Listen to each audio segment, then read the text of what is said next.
ninkani waxa uu lahaa baqal waayeel ah, hase yeeshee waxa uu saari jiray miisaan culus, isagana waa uu kori jiray. waxa uu soo gaaray ninkani meel aad u cagaaran, biyahana ay ka agdhow yihiin. waa uuna degay si ay u daaqdo baqashiisa. waa uu ku nagaaday meeshii.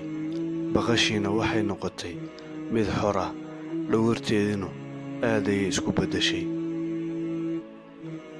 waxayse ahaataba waxaa arkay niman tuuga ah, waxayna dhaheen, tani waa fursad.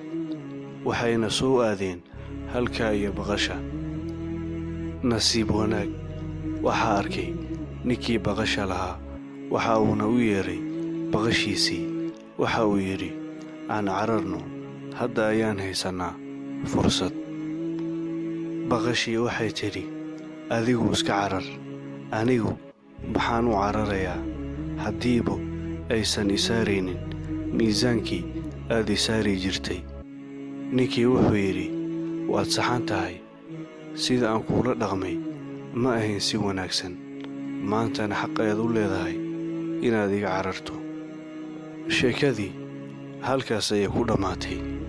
faa'iidadan ka faa'iidayna waxaa weeye, waa inaad ula dhaqantaa dadka si wanaagsan. tan iyo intaan ku kulmi doonno sheeko tan oo kale ah, waxaan idinkaga tegayaa sidaa iyo nabadgelyo.